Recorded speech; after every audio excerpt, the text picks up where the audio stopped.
अगर आप भी लेना चाहते हैं देश दुनिया की तमाम जानकारी तो आज ही सब्सक्राइब करें हमारे चैनल को। साथ ही नीचे दिए बेल आइकन को जरूर दबाएं ताकि हर अपडेट आप तक पहुंच सके। नमस्कार, साक्षी न्यूज़ नेटवर्क पर आप सभी का स्वागत है। कोरोना वायरस से लड़ते जूझते देश को आज दो बड़ी खुशखबरियां मिली। पहली यह है कि 29 जुलाई को राफेल विमान भारत को मिलने जा रहे हैं और उसी दिन इसको भारतीय वायुसेना में शामिल किया जाएगा। मौसम अगर ठीक रहा तो 29 जुलाई को ही अंबाला में जो एयरफोर्स का बेस है वहां पर इनको जो भारतीय वायुसेना में शामिल करने की प्रक्रिया है उसको पूरा किया जाएगा और अंबाला में ही इनकी तैनाती कर दी जाएगी और इनके आने से भारत की जो वायु शक्ति है, वायुसेना की शक्ति है, उसमें जबरदस्त इजाफा होगा। इसके अलावा अगर आज बात करें दूसरी खुशखबरी की तो भारत में और खासतौर पर अगर हम बात करें एम्स, जो कि भारत का सबसे बड़ा अस्पताल है दिल्ली में, उसमें आज कोरोना वैक्सीन का ट्रायल शुरू हो गया है। क्या है इस मुद्दे पर क्या कह रहे हैं उसके डायरेक्टर, ये भी आपको इस रिपोर्ट के अंत में सुनवाएंगे। इसके अलावा आपको यह भी बताएंगे कि जो प्रधानमंत्री नरेंद्र मोदी हैं वो अयोध्या जा रहे हैं। अब लगभग ये कार्यक्रम तय है। 5 अगस्त को भूमि पूजन होना है राम मंदिर निर्माण के लिए, जिस पर सियासत भी शुरू हो गई है। कुछ दल इसकी आलोचना कर रहे हैं तो अधिकतर इसके पक्ष में है कि प्रधानमंत्री जाकर वहां पर पूजन करें। इसके अलावा राजस्थान के घटनाक्रम में अगर देखें तो जो सुनवाई चल रही थी बागी विधायकों के मामले की तो वो स्थगित हो गई है। हालांकि आज उम्मीद थी कि कुछ ना कुछ हल निकल आएगा, लेकिन स्थगित हो गई है और इससे निश्चित रूप से मुख्यमंत्री अशोक गहलोत के जो बुधवार को विधानसभा में शक्ति परीक्षण की योजना थी उसको धक्का पहुंचा है कि वो अब बुधवार को कराते हैं, उसके बाद कराते हैं, देखने वाली बात होगी। इसके अलावा राजस्थान का जो घटनाक्रम है उसको छत्तीसगढ़ के मुख्यमंत्री भूपेश बघेल ने जम्मू कश्मीर से जोड़ दिया है। जम्मू कश्मीर से इस तरह कि भूपेश बघेल ने सवाल उठाया कि क्या उमर अब्दुल्ला की रिहाई और फारूक अब्दुल्ला की रिहाई के लिए सचिन पायलट ने ये ऐसा किया। उनका ये जो आरोप था इस पर उमर अब्दुल्ला ने जबरदस्त रूप से पलटवार किया और कहा है कि वह कानूनी कार्रवाई करेंगे। क्या है पूरी विस्तृत बातचीत, ये सारी जो घटनाक्रम क्या रहा, इससे भी आपको अवगत कराएंगे और आपको बताएंगे कि किस तरीके से ऑक्सफोर्ड, जी हाँ ऑक्सफोर्ड जो कोरोना वैक्सीन के बनाने के बिल्कुल करीब पहुंच गया है। 2 चरण का जो ट्रायल था वो सफल रहा है। तीसरे चरण में अभी प्रक्रिया चल रही है। माना जा रहा है कि ऑक्सफोर्ड की जो वैक्सीन है सितंबर तक बाजार में आ सकती है। पूरी दुनिया के लिए बड़ी राहत की बात होगी ये। और इस तरीके की भी खबरें हैं कि ऑक्सफोर्ड की तरफ से भारत में भी जो मानव परीक्षण का जो प्रक्रिया होती है वो शुरू की जा सकती है। क्या है पूरी विस्तृत बातचीत आपको बताएंगे। सबसे पहले आपको बताते हैं भूपेश बघेल ने आज क्या कहा और उमर अब्दुल्ला ने क्या पलटवार किया है। राजस्थान के सियासी जंग में जम्मू कश्मीर के पूर्व मुख्यमंत्री उमर अब्दुल्ला की भी एंट्री हो गई है। उमर अब्दुल्ला ने कहा है कि इस मामले में उन्हें और उनके पिता फारूक अब्दुल्ला को बेवजह घसीटा जा रहा है। उमर अब्दुल्ला ने ट्वीट कर कहा कि वे ऐसे झूठे और घटिया आरोप सुनकर तंग हो गए कि राजस्थान में सचिन पायलट जो कुछ भी कर रहे हैं उसका किसी भी तरह से फारूक अब्दुल्ला या उनकी रिहाई से लेना देना है। इस मामले में उन्होंने छत्तीसगढ़ के मुख्यमंत्री भूपेश बघेल को फटकार लगाई और कहा कि अब बहुत हो गया है और उनके वकील जल्द ही भूपेश बघेल के खिलाफ कानूनी कार्रवाई करेंगे। हम आपको बता दें कि छत्तीसगढ़ के मुख्यमंत्री भूपेश बघेल ने अंग्रेजी वेबसाइट द हिंदू से बातचीत के दौरान कहा था कि वे राजस्थान के घटनाक्रम का बारीकी से अध्ययन तो नहीं कर रहे हैं, लेकिन ये हैरानी की बात है कि उमर अब्दुल्ला को रिहा क्यों किया गया। भूपेश बघेल ने कहा कि उन्हें और महबूबा मुफ्ती को एक ही धाराओं के तहत हिरासत में लिया गया था, जबकि महबूबा मुफ्ती अभी भी जेल में हैं। उमर अब्दुल्ला बाहर आ गए हैं। क्या ऐसा इसलिए है क्योंकि उमर अब्दुल्ला और सचिन पायलट के बीच रिश्तेदारी है। बता दें कि राजस्थान के पूर्व डिप्टी सीएम सचिन पायलट का विवाह उमर अब्दुल्ला की बहन सारा अब्दुल्ला से हुआ है। उमर अब्दुल्ला ने अपने इस ट्वीट को छत्तीसगढ़ के मुख्यमंत्री भूपेश बघेल, राहुल गांधी और कांग्रेस प्रवक्ता रणदीप सुरजेवाला को टैग किया है और कहा है कि उनके वकील भूपेश बघेल को जल्द ही नोटिस भेज रहे हैं। उधर जम्मू कश्मीर नेशनल कॉन्फ्रेंस ने भी कहा है कि पार्टी ने भूपेश बघेल के बयान का संज्ञान लिया है। पार्टी राजनीति से प्रेरित ऐसे किसी भी बयान की सख्त निंदा करती है। पार्टी ने कहा है कि ये बयान न सिर्फ झूठ है बल्कि उमर अब्दुल्ला के सम्मान के खिलाफ भी है। पार्टी ने कहा है कि उमर अब्दुल्ला की रिहाई को लेकर सुप्रीम कोर्ट से हस्तक्षेप की मांग की गई थी। इसके बाद डिटेंशन ऑर्डर को वापस लिया गया था। पार्टी ने कहा है कि इस बारे में वकीलों से सलाह ली जा रही है और उचित कार्रवाई की जाएगी। वहीं भूपेश बघेल ने उमर अब्दुल्ला के बयान पर प्रतिक्रिया देते हुए कहा है कि उनके द्वारा लगाया गया आरोप मात्र एक सवाल था और देश और वह सवाल पूछते रहेंगे। इसके बाद उमर अब्दुल्ला ने कहा कि वह अपने जवाब उनके वकील को भेज सकते हैं। उमर ने कहा कि कांग्रेस के साथ यही दिक्कत है कि उसे अपने मित्रों की पहचान नहीं है, इसलिए उनकी ये हालत हुई है।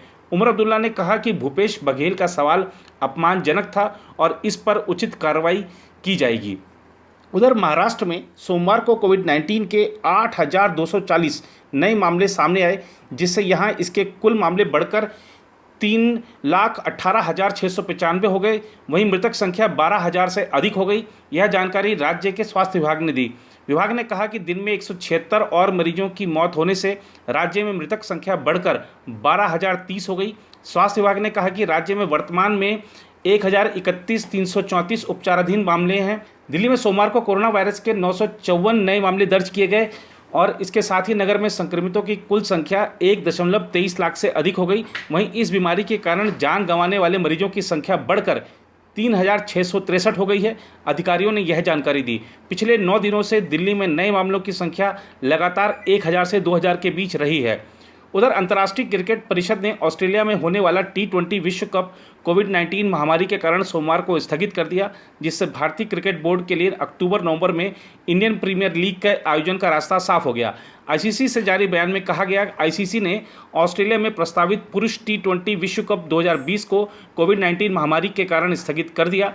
T20 विश्व कप का आयोजन 18 अक्टूबर से 15 नवंबर तक होना था, लेकिन क्रिकेट ऑस्ट्रेलिया ने मई के महीने में ही आईसीसी को सूचित कर दिया था कि मौजूदा परिस्थितियों में टूर्नामेंट की मेजबानी करना लगभग असंभव होगा।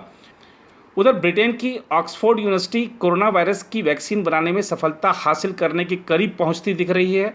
ऑक्सफोर्ड की वैक्सीन ट्रायल में सुरक्षित और इम्यून को मजबूत करने में सफल साबित हुई है। इसके नतीजे बेहद उत्साहजनक रहे। परीक्षण में करीब 1,077 लोगों को शामिल किया गया और पाया कि जिन्हें वैक्सीन दी गई उनमें एंटीबॉडी और वाइट ब्लड सेल्स बने जो कोरोना वायरस से लड़ने में सक्षम थे। अभी इसका बड़े पैमाने पर ट्रायल बाकी है। ब्रिटेन ने पहले ही वैक्सीन की 10 करोड़ डोज सुरक्षित कर ली हैं। भारत में भी इस वैक्सीन का उत्पादन हो रहा है। पुणे स्थित सीरम इंस्टीट्यूट ऑफ इंडिया को ऑक्सफोर्ड वैक्सीन का उत्पादन करने का जिम्मा मिला है। कोरोना वायरस की वैक्सीन की दौड़ में फिलहाल ऑक्सफोर्ड यूनिवर्सिटी और एस्ट्राजेनेका की वैक्सीन ही सबसे आगे है। एक तरफ जहां कई वैक्सीन अपने अंतिम चरण या एडवांस स्टेज में पहुंचने वाली हैं, वहीं ऑक्सफोर्ड वैक्सीन इस चरण में पहले से ही है। अगर सब कुछ सही रहा तो ऑक्सफोर्ड यूनिवर्सिटी और एस्ट्राजेनेका द्वारा तैयार ये वैक्सीन सितंबर तक लोगों के लिए आ जाएगी। अब माना जा रहा है कि ऑक्सफोर्ड के वैज्ञानिक इसका मानव परीक्षण भारत में भी शुरू कर सकते हैं। तो निश्चित रूप से ऑक्सफोर्ड की वैक्सीन अगर सितंबर तक बाजार में आ जाती है तो सबके लिए राहत भरी बात होगी। हालांकि देखना होगा कि इसका मास प्रोडक्शन कैसे हो और इसमें सभी जो कंपनियां हैं वो लगी भी हुई हैं, जो ट्रायल के दौर में हैं वो इस तरीके का भी इंतजाम करके रख रही हैं। फिलहाल आपको मिलाते हैं एम्स के डायरेक्टर डॉक्टर रणदीप गुलेरिया से। उनसे जानते हैं कि वो क्या कह रहे हैं। जो हमारे यहाँ पर जो एम्स में मानव परीक्षण का जो दौर शुरू हुआ है उस पर उनकी क्या राय है, और खास तौर पर आईएमए के कुछ सदस्यों ने कहा था कि भारत में कम्युनिटी जो संक्रमण है वो शुरू हो चुका है, उस पर वो क्या कह रहे हैं। आइए सीधे डॉक्टर गुलेरिया से सुनते हैं। नाउ इन द प्रोसेस की जब लोग रजिस्टर करते हैं उसके बाद उनकी असेसमेंट होती है। In phase 1 it has to be done in healthy people between the age of 18 and 55 years. तो 18 साल से 55 साल की उम्र में जो हेल्दी हैं, जिनको कोई कोमॉर्बिडिटीज़ नहीं है, हाइपरटेंशन, डायबिटीज़, ऐसी कोई क्रॉनिक इलनेस नहीं है, थोड़ा ब्लड टेस्ट करके ये भी देखते हैं कि अंडरलाइन कोई प्रॉब्लम तो नहीं है, जैसे हेपेटाइटिस है या और कोई इन्फेक्शन तो नहीं है जो मिस हो रही है। और अगर वो फिट होते हैं तो फिर इनको वॉलंटियर्स को हम मानते हैं कि ये हम वैक्सीन में फेज 1 में इनरोल कर सकते हैं। टोटल सैंपल जो इनिशियली है ट्रायल का सारे सेंटर्स को मिला के वो 1125 हेल्दी वॉलंटियर्स का है, जिसमें से 375 जो हैं वो फेज 1 में स्टडी किए जाएंगे। एम्स दिल्ली में 100 हेल्दी वॉलंटियर्स रिक्रूट किए जाएंगे और फेज 2 में जब हम आगे जाएंगे, जब पता चलेगा कि फेज 1 में ये वैक्सीन जो है ये सेफ है, तब फेज 2 में जो है उसमें हम 750 लोग रिक्रूट करेंगे और इसकी एज लिमिट थोड़ी ज़्यादा है, 12 साल से लेके 65 साल तक। ये फेज 2 स्टडी है।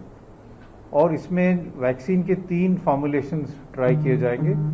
सार्स कोविड जो वैक्सीन है उसके 3 सब यूनिट्स ट्राई किए जाएंगे और पहले फेज में हम ये देखते हैं कि सेफ है और डोज रेंज देखते हैं कि कितना डोज देना चाहिए जिससे वैक्सीन की एफिकेसी होगी।